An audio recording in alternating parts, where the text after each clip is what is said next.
Hello, how you guys doing? James here. I hope you're doing well out there. Um, Remember I made a video, a couple videos back about a certain demographic of people from Africa that uh, does these things. They come, they, and it's a division that they purposely get ego, arrogant. It's based on the Essen Festival video I did. Well, and this is I'm gonna show you some proof.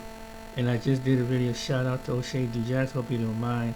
And this other guy, um, he's gonna point out some videos, and then I'm gonna show you with this particular group in Africa, this particular Africans, because I know Africans are separate, what they've been doing, and it's the reason why when they come at Black Americans with with this attitude, what this guy about to give you, I'm gonna show you otherwise. But but I'm gonna show you. Insurance, we cover all kinds of small businesses. We show it within a game. You're getting houses, buying cars, feeding numerous family members, starting businesses. Should I continue? Damn! I've been working very hard lately, and I just got tired of making videos. I decided I was going to take the day off and enjoy OnlyFans. I was going to enjoy a whole day of self-clapalization until I got this notification. I opened the message and I was like, what is this? Then I saw exactly what it was. Somebody had shared a link from Tariq Nasheed, and Tariq Nasheed had posted this about somebody, a Nigerian immigrant who fled to the U.S. said foundational Black Americans should be grateful that Nigerians come here and liberate our mindsets to start businesses. And he said Nigerians are the evolution of Black Americans. Notice that hairline, by the way. Yeah, I always kind of wondered what's going on with that Ovaltine hairline that some of you brothers on the continent be having when y'all get to the States. Y'all don't know about tapers and edge-ups? Damn! Anyways, I decided to press play. Honestly, I'm sick and tired of hearing a lot of people saying things about Black people this, Africa this, and that. Let's get some facts straight. If you hate Africa so much, that's fine. Don't try to find out where your ancestors are from. It's okay, you're born here, accept that. We accept that too. But we never force our narratives on you that are over here, or people who claim to be born over here. That's fine. But you guys find it so okay and normal to talk nonsense and say stupid things about Africans or the people that migrated from Africa to the United States, like it's the end of the world for them. Listen, let me tell you something you don't understand. Just because we come over here to adventure into things does not make us less of who we are. You should be actually grateful for the fact that Africans come over to the United States or to the other countries to help liberate you guys from the things you don't even know. Okay? It's just like in the Bible, like when God told Adam and Eve not to eat the forbidden fruit. I'll put it this way, we are the forbidden fruit. There's a lot of things you guys didn't know existed until we started coming here. If we didn't come here, some of you wouldn't even have that mindset to be trying to endeavor in different type of businesses. I'm not saying you guys haven't been doing that for a while, but at the same time, we are the evolution of you. Now, he says something that was very interesting. First, basically, Black Americans are being liberated because Africans are coming over to Americans. It makes us start new businesses? Huh? And then he also said that Nigerians are the evolutions of Black Americans. Now, that was something that I thought was pretty interesting. You know me, I was eager. I had to press play again. Not the other way around. Because the white things are over there still playing that card on your head all the time. But guess what? We show in within a game, we get in houses, buying cars, feeding numerous family members, starting businesses,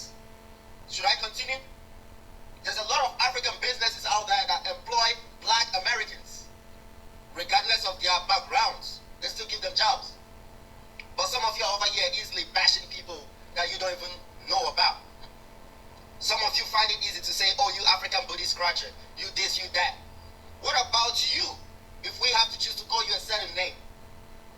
You'll be so depressed easily. We don't get depressed. We don't. We just say things, find a way to move on from it. And that's why we believe we are mentally strong. We don't play on all this emotional stuff like every other. So then he says, in the second part of this, we are the evolution of you. In other words, we are who you are supposed to be, because we come over here and we get jobs and we get houses and we don't really care if you call us names. That's what he said. And then you had somebody that came to his TikTok and asked him why did he flee his country. And the young man says this. Someone asked me why I left my country to the United States. Personally, I'm here to enjoy life. Okay, that's number one. Number two, it's not your business. Didn't I just ask you to shut the fuck up? Now the comments for this were pretty interesting. Some people agree with him. What's wrong with that? Why can't people learn from each other? A person also says, I know some Nigerians handling their business. I can't hate on them. Then you have this other person says, he might be speaking truth. I mean, you do sell Ogun juice. Last I checked, Ogun is a Yoruba West African deity, and Nigeria and the Yoruba are located in West Africa. Just saying. Yeah, Tariq Nasheed indeed does sell Ogun juice, or at least at a point he did sell it. Another person says he fled his home country, lives off the progress made by Black Americans, that has the nerve to say Nigerians are the evolution of us. No, you want our place in this country, but you can't have it. I urge you to take your so-called evolution back home. Make Nigeria great again. Another person says, this Nigerian, you know what, is a clown. You're done behind a liberated ish. Tribal beefs are popping off right now in this homeland. FBA's fought and won to get all the rights he gets to come over here and benefit from. Nothing they doing ain't some ish we ain't already done, but without the scamming. Got him!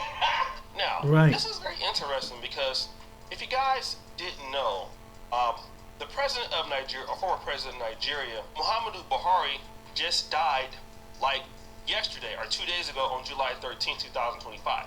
Now, it's typical when an African president dies, or any president dies, you know, good or bad, people will, talk typically respectfully about him. But not if you're Muhammadu Buhari. Why is that? Here's something most drivers don't know. I'll come back to that. Watch this. There's a lot of discourse going around talking about like Black Americans and how basically they are not happy that Caribbeans or people from other countries come in here and taking their jobs, whatever the case is. And all I want to say to that is the CIA and them organizations, they've really done a number on us, yo. For Black people, Africans who come from the same continent to now, years later, 600 years later, 700 years later, we're literally discriminating against each other. Like, that's really crazy to me. Like, Alright, I want y'all to stop with this fucking narrative that y'all keep saying that we think y'all coming over here taking y'all jobs. It's not enough of y'all over here to take our jobs in the first place. Y'all aren't taking any jobs, nigga. We don't all drive fucking Uber. We don't want to open up a fucking Caribbean restaurant. We're not opening up a fucking Jollof factory. We don't give a fuck about them jobs, nigga. Our issue is not about your jobs. Our issue is the disrespect in which y'all come over here and y'all talk about us, y'all talk to us, and then act like y'all don't stink. Our issue is the fact that y'all call us lazy, but y'all left y'all homeland and fled from it and came over here. If it wasn't for Black Americans fighting in 1964, or fighting for the 1964 Immigration and Nationality Act, if it wasn't for Black Americans fighting in the Civil Rights Movement, you wouldn't be over here. So when you talk about lazy, name me the equivalent of a Malcolm X in Africa. Name me, and I mean, I'm talking about numbers-wise too, because there's way more Africans than there are for Black Americans. It's 40+ million of us, and it's 1.4 billion of y'all. Where's the equivalent of a Malcolm X? Where's the equivalent of a Martin Luther King? Where's the equivalent of a Shahrazad Ali? Where's the equivalent of a Fred Hampton? Where's the equivalent of a Francis Cress Wilson? Where's the equivalent of Elijah Muhammad? Where's the equivalent of these people? Where's the equivalent of a Harriet Tubman? Now, we have less numbers than y'all. It's 1.4 billion over there. And then stop with this whole, the CIA and the FBI messed us up. Who is us, nigga? Who is us? You want to talk? He said about delineating, we discriminating against each other. Oh, okay. You talking about the discrimination that y'all do in your homeland, where y'all having tribal warfare? Y'all can't get along because of political beefs. Y'all have child soldiers and all type of shit going on over there. Was SARS because of the CIA and the FBI, or was it because of y'all? I'm just curious. All of the stuff that goes on in Africa, where was the CIA and the FBI? So everything that go on in your countries, the CIA and the FBI, our shit is documented, nigga. We can go back and look at it in the 1970s when they deindustrialized the black communities. We can go back and look at redlining and they wouldn't let the black people move out of the different neighborhoods to get, even though they can afford it, even though they were more qualified than the white folks because they was black. We can go look at this shit. We can actually go look at the Tuskegee experiment. We can go look at this shit. Y'all are the majority in y'all homelands. Now talk to me about that. Let's keep going. I really don't understand it. We share the same skin color, we just have different cultures. Cool. Let's use your logic. We share the same skin color, but we have different cultures. Cool. So wouldn't that logic apply to people that are Indian? Because a lot of Indians are darker than my ass. A lot of Indians are darker than a lot of other people. So are Indians the same way? Are they black too because your skin color? And this is why I don't call them people black. You're not black if you're not black American. It's very simple. If you're not a foundational black American, if you cannot trace your lineage back to the 1860 census, if you cannot trace your lineage back to 1776, you are not a foundational black American, and you're not black. You can classify yourself as black all day racially, because I know globally that's what they accept it as, but you're not black. You're not black at all. You can call yourself black all day. You're still not black. I don't care. Now,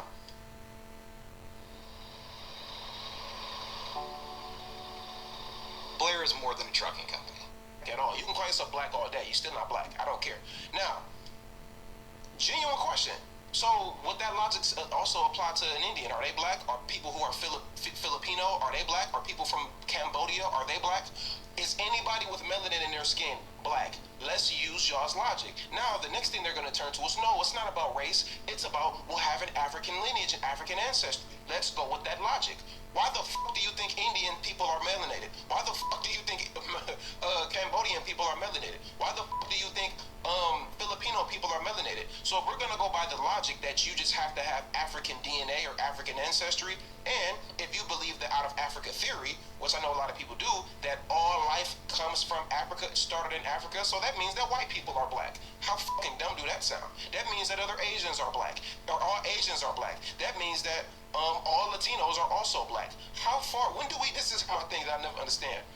When do we draw the line to say that this is where it starts when you can actually classify yourself as something? Does it start whenever black, quote unquote, black people left Africa? Because if we're going to be honest, historically, the majority of the people that came from Africa, the majority of those people never came to the U.S. Christopher Columbus never stepped foot on U.S. soil. He did not. He went to the fucking Bahamas and the Caribbean. So when we speak about these things, about, you know, I guess it's just because it's African slaves. Okay, cool. Well, the African slaves went to the Brazil. They went to the Caribbean.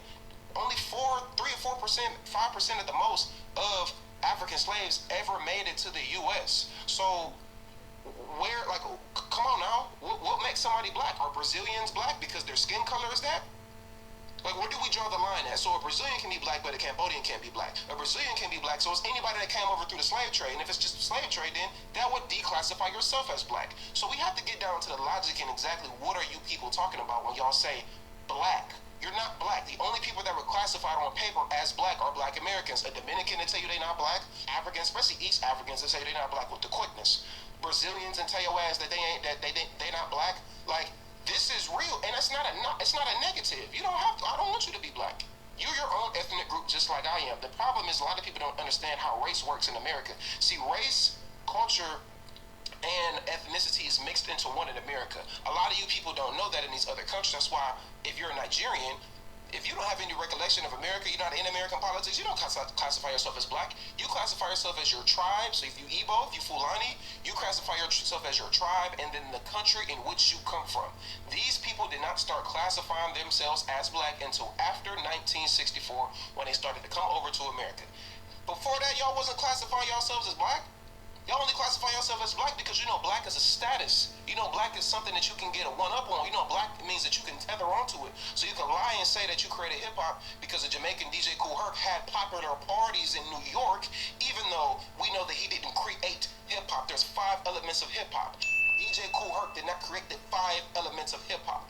Wrong. And he didn't create rap music either. Rap music was been a thing. You can watch videos of people in the 50s rhyming with words. Decided to destroy the land. He spoke to Noah. Noah stopped. He said, Noah, I want you to build me an ark. I want you to build it 3 cubits long. I want you to build it big and strong. I want it 50 high and 50 wide so it will stand in the wind and tide. It didn't happen from DJ Kool Herc. DJ Kool Herc was a popular DJ in New York. It didn't start from no fucking Puerto Ricans, and it started from no fucking Jamaicans. That's a lie. But I really want y'all to stop with this lie and this narrative. Why do y'all keep pushing this lie and this narrative? Oh, y'all taking our jobs and the CIA. So all of the stuff that's going on in your homeland is because of the CIA as well. Stop the bullshit.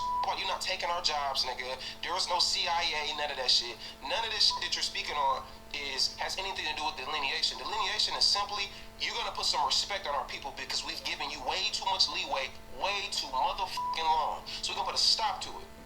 We're gonna put a stop to it. And we're saying, no, this is ours and that is yours. We're not taking anything from you. We're not getting none of that out of taking what's rightfully ours, which is our culture, which is our heritage, which is who we are as a people, which is our classification of which we classify. So we ain't taking nothing from you. You got a whole fucking country to go back to, nigga. What you talking about? Let's keep going. But you're saying, oh, go back to your country.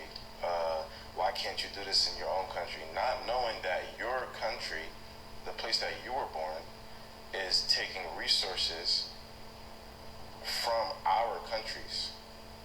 Oh, you mean like the Asians as well? You mean like Europe as well? You mean how Russia and you mean how Paris basically controls what they control some country in Africa. They control it, meaning they can't even do shit. I think it might be Uganda or Ghana. I'm not 100% sure. There is a fucking France controls this country to where they can't do anything. They can't even build up. They can't even capitalize on what's going on over there because they're controlled by European power structure. You mean all the Asians and all the Middle Easterners that are going over there and taking your wealth, taking your gold, taking your minerals, taking all the lavish things that Africa has to offer, the most diverse place on earth.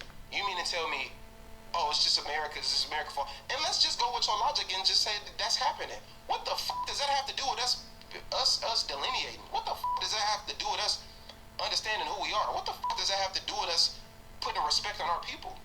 Why does everything with you people have to come with, well, what about the white man? Well, the white people, we don't look through the eyes of whatever white people say. Y'all look at white people as we fought against white people.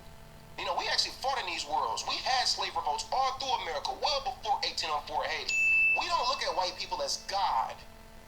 We don't do that. White man go over there, doing tribal, y'all do a tribal fucking, tribal shuffle.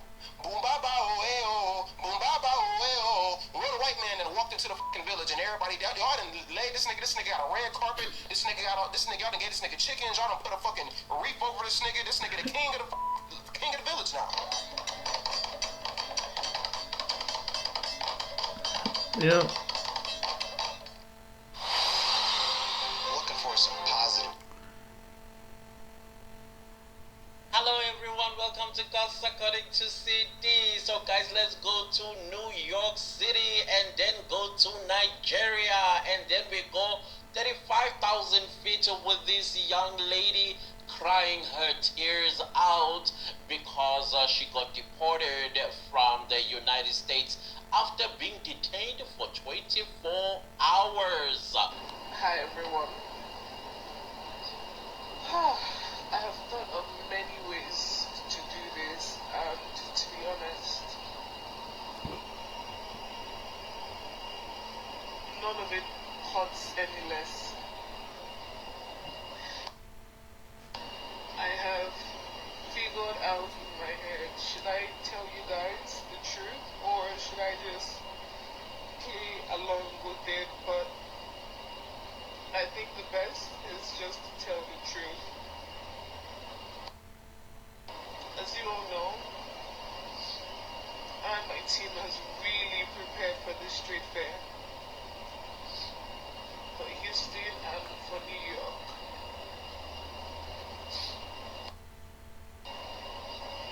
So many sleepless nights in preparation for this street fair, but it hurts me to tell you guys that I won't be there. because currently I am on my way back to Nigeria.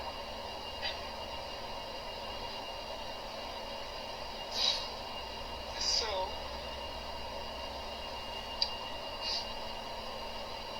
I'm not one, right, to come out on social media and start to cry or talk about all my hurts as a business person, but this one hurt so bad.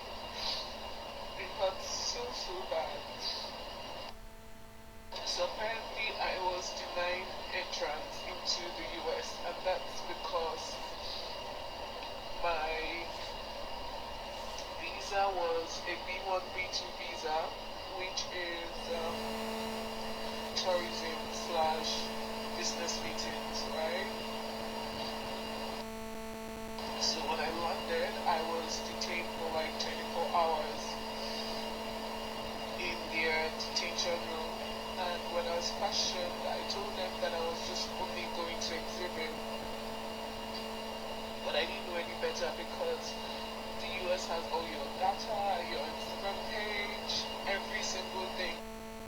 So apparently, my Instagram obviously says different because they even checked all my messages with my customers. You know, the customers have been telling that we're coming and they can pick up and, you know, all of that. Long story short, this is actually for my US days. God knows I tried.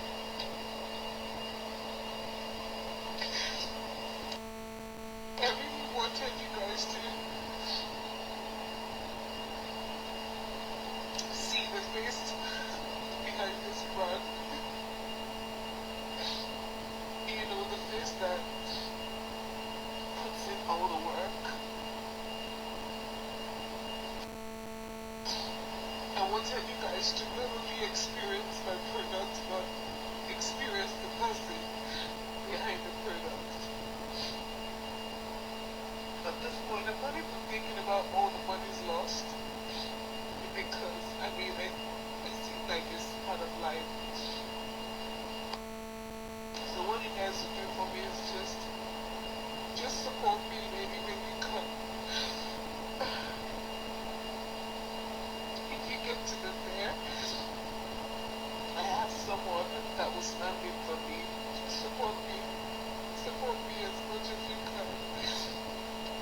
Appreciated. Once again, guys, I know before you come and say, hey, it's happening to everyone, I know that one of the conditions of a non-American landing in the United States is that your social media platforms are going to be scrutinized, meaning that if you are a foreigner that criticizes the when you talk bad of America or you talk bad of the Trump administration, yeah, that's condition for you to be deported and not allowed into the United States. Now, because of many stuff going on in the world right now, especially in the black diaspora against black Americans, the chickens have come home to roost for you. Especially if you either live in the United States and you go home to Africa to visit. And I'm going to speak in the context of Africa here. I'm not going to speak for anyone else. And then you come home for a visit to Africa, and then when you go back, whether you are a credible visitor to the United States or you were given the proper United States, probably, I don't know, the green card or whatever the case is, I don't know how that system works. And then you used to speak ill of the United States at at the border control or whatever you call it, the TSA, I suppose. You shall answer for yourself. And even if you do answer shame and say, oh, freedom of expression, because you know how they like, it's my right, it's my... Donald Trump doesn't play that, this is my right thing. You go home. You will go home. You will lose everything that you've built in the United States, and then you are going to pack yourself, hop on the plane, and get deported to your country. Now, of course, once again, this is affecting the Africa's biggest traveler, as they call themselves, nonsense parasites, leeches. They'll never say that. So this lady, she has a business in the United, or at least she's got clients in the United States. I am assuming she had gone there to deliver her products to her American clients. But when she got to the airport in New York, I'm not going to assume it's JFK, she, of course, got stopped for obvious reasons. For obvious reasons, and I don't think it's because of her, what you call this thingamajig, her social media posts. Because at the end of the day, Donald Trump does push for freedom of expression, etc., and so on. And I think they are just using this as an excuse to sift out the type of traveler that the United States does not want. And in Africa, you can already imagine who that is. Nigerians. I mean, come on, 2 weeks ago or some weeks ago, a whole Nigerian, this part really makes me laugh, the bravado behind it all. The bravado behind it all. Scammed. Style. Hold on, what did he say? Hold on. What did he say? Scammed. I'm sorry for laughing. Donald Trump, my apologies. Anyways, I have no interest in coming to the United States anytime soon. Ever, actually. Not ever. No, I don't know. Things might happen and then I might want to go to the United States, or something might lead me there. So I will take back never part. But the president of the United States was scammed by a Nigerian. Successfully scammed. Can you imagine? So of course, if you are carrying that green, very weak passport of Nigeria, you are gonna be pulled aside. You're not gonna be trusted. And we keep telling y'all, guys, stop this. You are the one that is shooting yourself on the foot. But no, they defend themselves, and something that they say, South Africans are illiterate. I'm sorry, South Africans are illiterate, and yet 15 of our universities are ranked top university, some of the top universities in the world. Google it. And who do you think goes to these universities? Who do you think goes there? Yeah, I rest my case.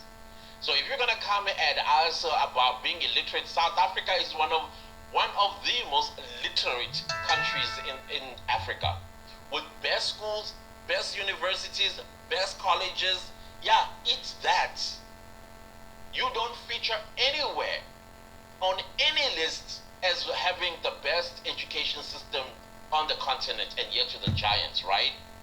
And then when we speak like this and warning you, instead of saying, hey bro, thanks for bringing this to our attention, I think we have been blindsided ourselves for so long, and the world is beginning to teach us a lesson, and we are learning that lesson, or at least we will talk to each other. No, let me gaslight the world, let me gaslight myself especially, because you're asking silly questions like, what have we done? What have you done? And then instead they say we are most well-traveled, and I'm like, oh my God, you don't get the point. It's not about traveling. It's got absolutely nothing about traveling. It's got everything to do when you travel, what attitude you bring there. That's what it's all about. The attitude includes your home training. Your attitude also comes from the fact that you respect your own laws in your country, and therefore you are going to respect the laws of other people's countries when you so travel too. It's got nothing to do with you being a traveler. Nothing. It's got everything to do with what type of a human being are you? Are you eligible to be in our country? But no, that part flies over the head. And that is why now the world is shutting its doors on you guys. So this lady, I don't believe that 100% is because of her her tweets or whatever it is that she had said about the United States. And I am sure she's one of those Africans that speaks ill of black Americans. Whether, yeah, Donald Trump is whatever he is, but one thing for sure that Donald Trump will fight for is America. That also includes black Americans if they're being disrespected, because they're still part of the United States. So most of you guys, you pick at black Americans, you say horrible things about black Americans, and you probably find that she was part of the conversation that was bringing down black Americans after the Essence Festival of Culture, and that came and beat her in the butt. And now she's crying, coming back home without having made the money she intended to make in the United States. Probably she already budgeted. Now she's asking for people to support her in whatever way. Of course, we know that she means money, because she lost money for the plane ticket to the United States. And probably coming back, because I don't think the United States, they batted an eye by putting her on a flight. She had to return with the same flight ticket, the return flight ticket that she bought. That means she made a loss. We say it again, Nigerians, you are our brothers and sisters, and we've got to tell you the truth. We have to tell you the truth. And I know the truth is not one of your forte. You hate the truth. And because, I get it. I get why you hate it. It's because it's painful. But all of us have to be told the truth at some point. And yes, in as much as it hurts, but we still have to take a step back and reflect. And then realize, yeah, I see where I messed up. And then I will make a correction. You're like saying, oh, to be human is to err. Okay, fine. You acknowledge the human part. Now, can you acknowledge the error? Yeah, you acknowledge it. Now, what are you going to do about it? What are you going to do about that mistake? The world, I'm telling y'all, you guys have no idea. The world is going to shut down its doors on you guys once and for all. These are just warning shots. Warning shots. I don't know if you guys are taking these warning shots. If you're not going to take the warning shots by 2030, you guys, you will not be able to travel anywhere. You will not be able to travel anywhere by 2030. And we're talking 5 years down the line from now. So you all got to get your act together. Otherwise, this Japa thing has come to an end. I'm letting you guys know. This Japa thing has come to an end until you learn accountability. Until you learn accountability, what it means and what are the consequences of not being accountable. Y'all might not be taught accountability, but the rest of the world is taught that. Integrity, which comes with self-respect, and if you have these two things, then you will respect other people, their laws, their systems, etc. and so on. And you will also choose your words. You will definitely choose your words. That person who scammed Donald Trump, y'all need to find that person and lock him up. Show the world that you guys are serious about. So they scammed the President of the United States. Is private student loan debt wrecking your life? You really need to talk to Y-Refi. Y-Refi, patronage because of the very bad press Nigeria has worldwide, and the behavior of Nigerians as well, and coupled with the fact that internationally they painted Nigeria very, very negatively in terms of investment, in terms of whatever you see. So I'm not surprised that this incident in Honduras occurred with respect to Nigerians. Honduras, from what I gathered, they have a visa on arrival policy, but they also have requirements you have to fulfill before getting to that country. So I know Nigerians, once something happens, they don't allow you to investigate why and why not. They jump into conclusion, and by the time you take to their side, you see that you get a roadblock because there are certain things that you're supposed to fulfill, requirements. So if they don't fulfill those requirements, and also these are countries not like Honduras now, not many Nigerians go there, so they don't know there's the likelihood of lack of information. So this might cause some problems amongst Nigerians that are traveling there for tourism or whatever they are going for. So I believe maybe we have to look further into the issue before coming to a conclusion. Right. But on a general basis, or the general note, why do you think the Nigerian passport is held with such, disdain globally? Nigeria can only get into 25 countries without a visa. For a country that is the largest black nation on earth, the giant of Africa, finds herself in company of Afghanistan, Libya, South Sudan, and what have you. What do you think is fundamentally wrong? What's giving rise to this? Is it a failure on the diplomatic level? Considering, come to think of it, Nigeria, we don't have ambassadors out there as we speak. That's right. Is that even a factor? Yeah, it could be, but the perception started long time ago. That negative perception of Nigeria started in the early 90s. Like, for example, we used to have visa free to the United Kingdom. In 1995, they stopped it. They stopped Nigeria, India, Sri Lanka, and Pakistan. So Nigeria was lumped with them, and it was that time we started paying for visas and necessary scrutiny. And there's always this kind of, they always feel like security-wise we are a threat to them.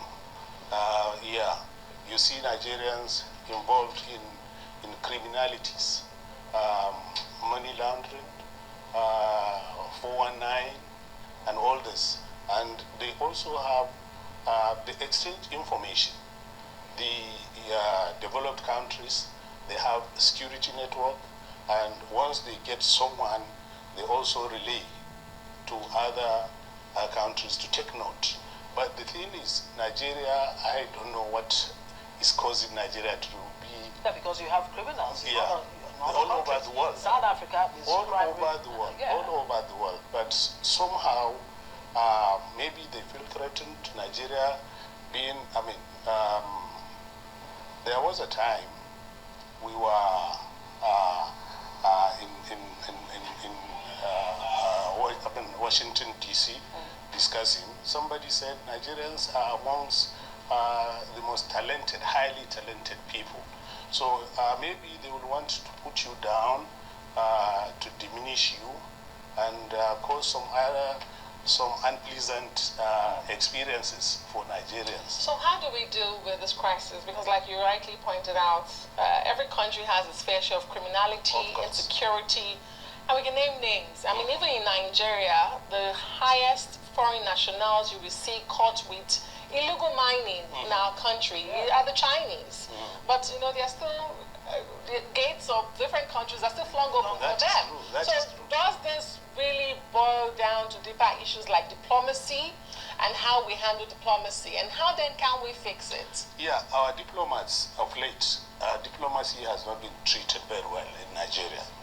Yes, and you get to, as it exists now, you get there, people are struggling for daily survival. So you see, the job itself suffers. So I'm going to show you this video right quick.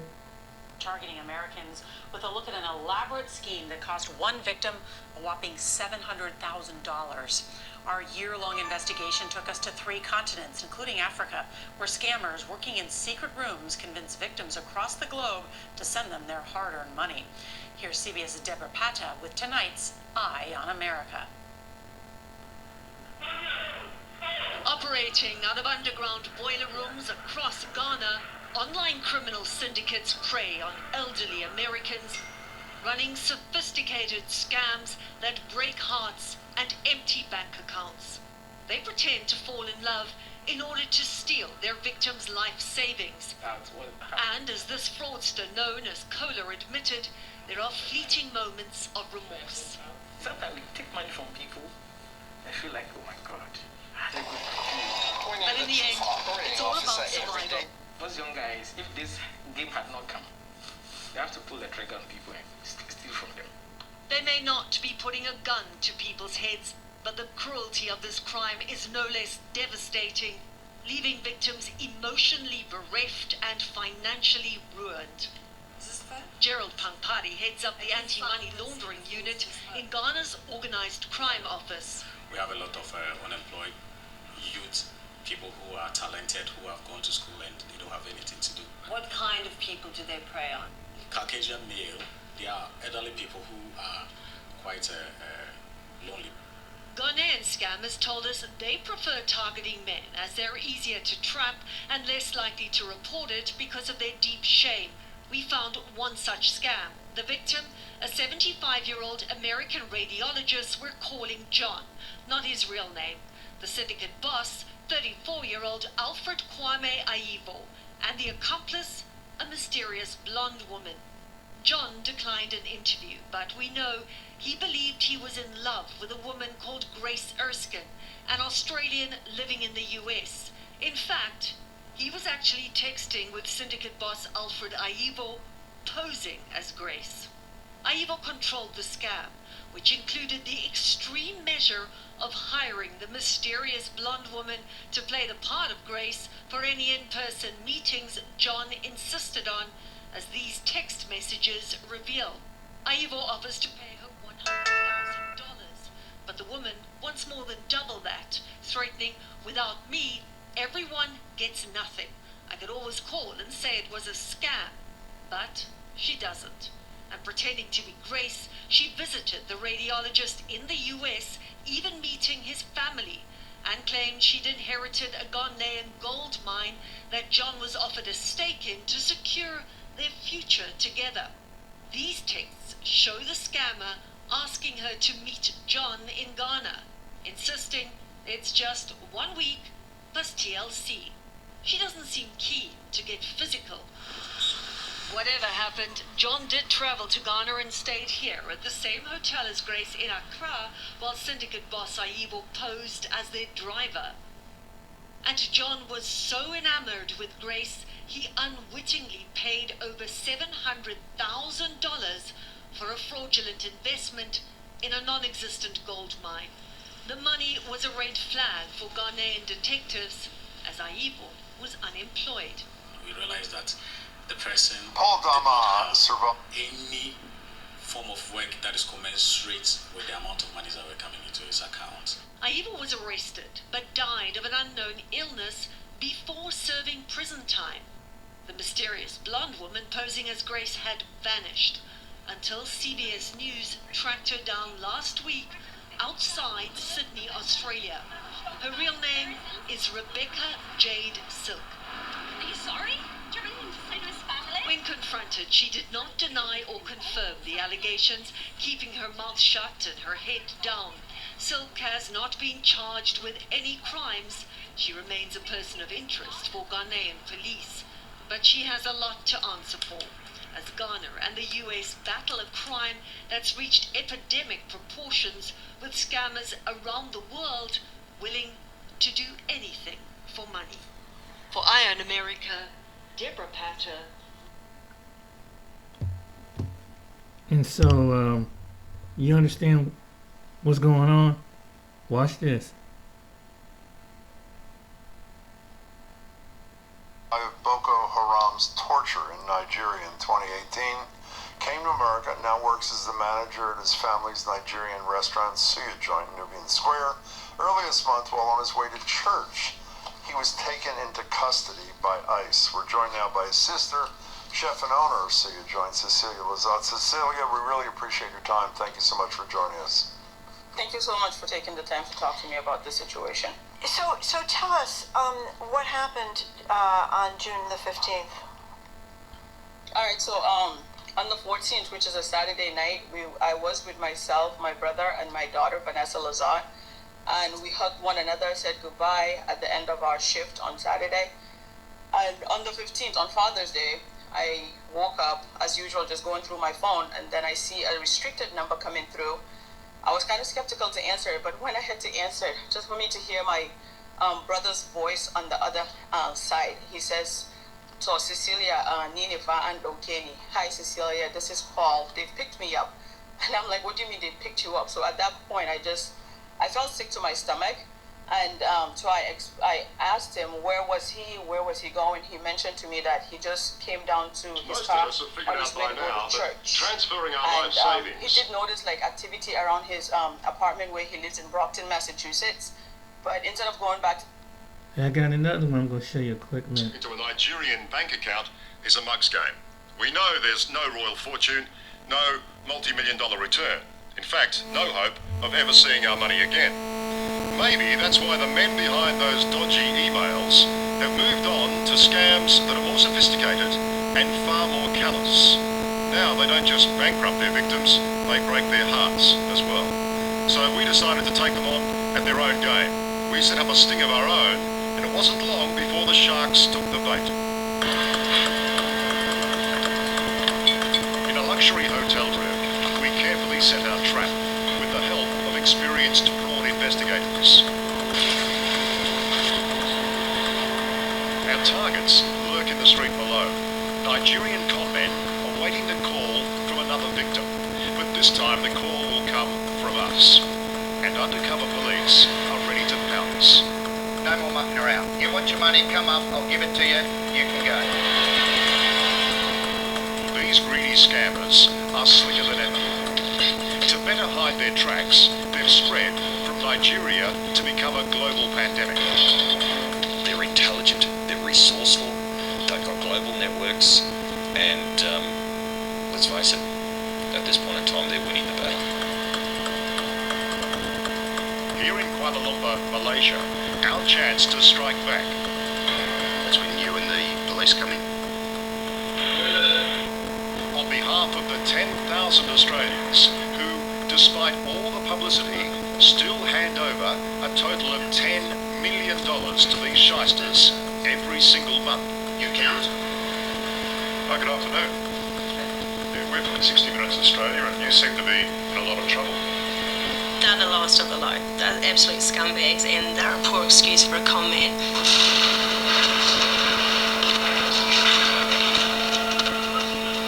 When we first exposed Nigerian scammers in Lagos 6 years ago, they ran a simple but lucrative operation, sending dodgy emails around the world requesting money with the lure of a handsome return.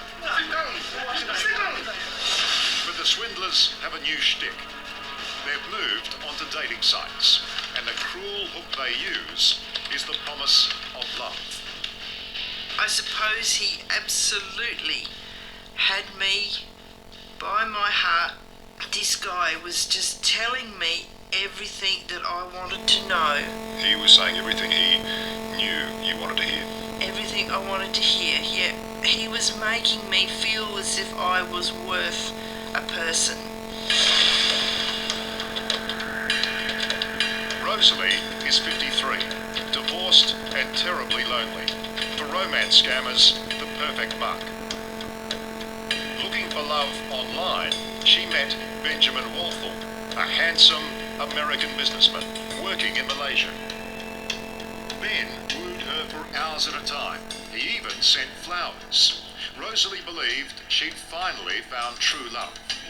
And when the man of her dreams asked for loans to help his business, she happily handed over thousands.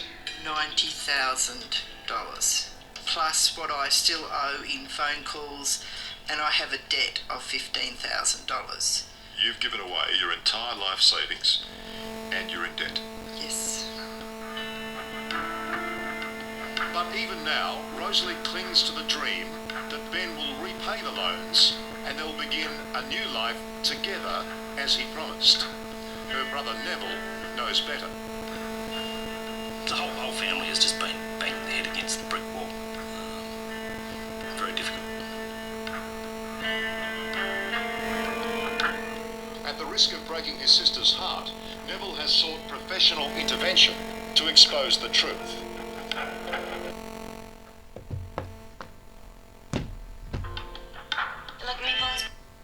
Should I say more? I can back it up.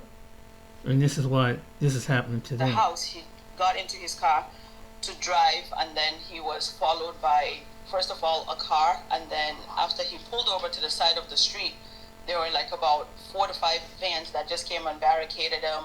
You're under arrest. What's your name? Get out of your car. Which he abided. He followed, and he cooperated with them.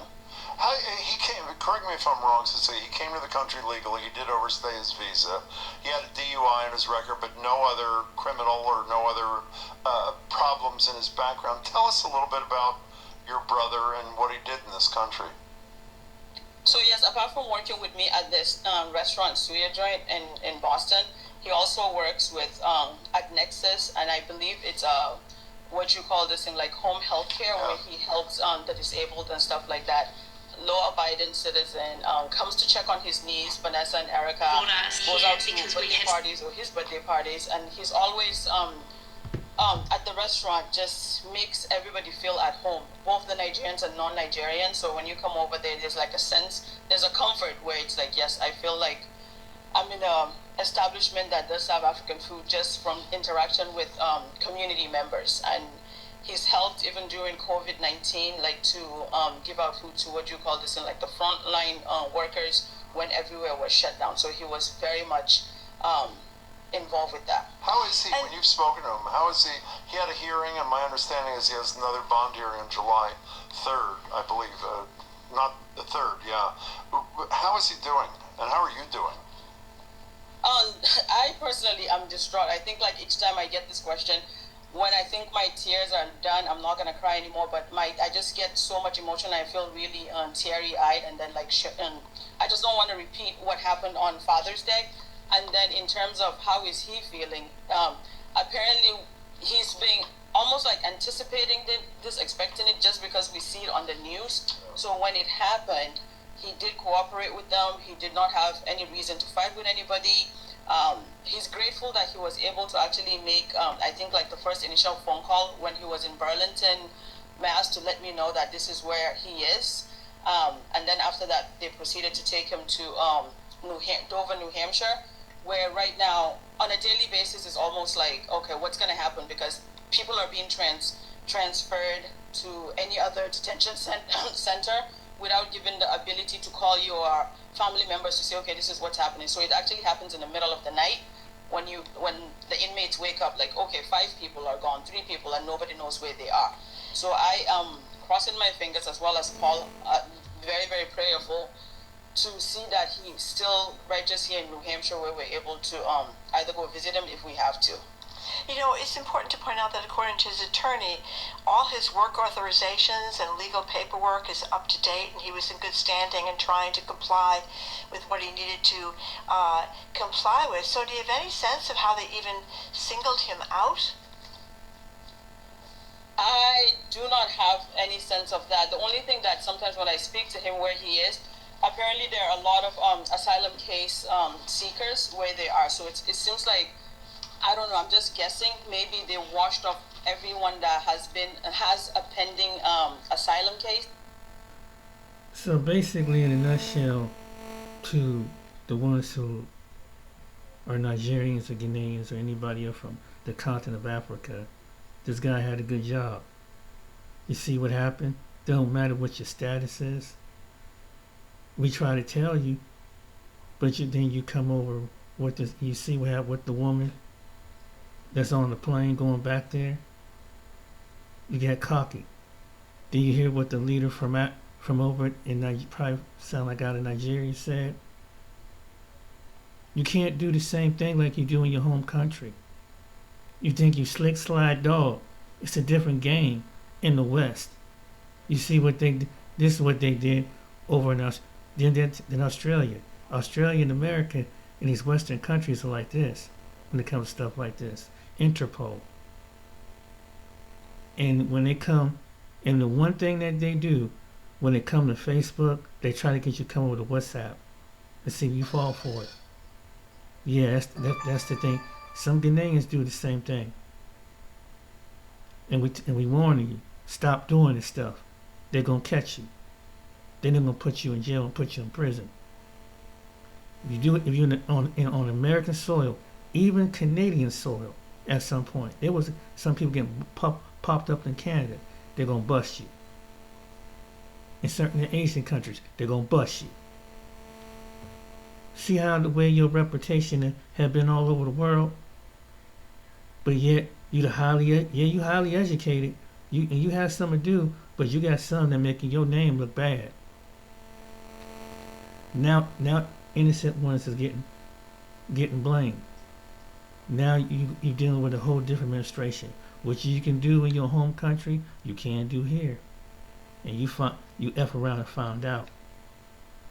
All right, then, ladies and gentlemen, let this be known, and anybody that knows and this comes to the other counterparts who think about doing some slick stuff. This government is faster than what you think it is. It's more technology. They got cyber experts and everything. And so if you get caught, you're on American soil, you gone. The Trump administration sees stuff like this, you're gone. You lose everything. Just a warning. Take care, be blessed, guys. Hope you like the video. Like and subscribe. Shout out to O'Shea and OC. I think his name is OC Red for his video. Take care, be blessed. See you. And this is true what he was talking about.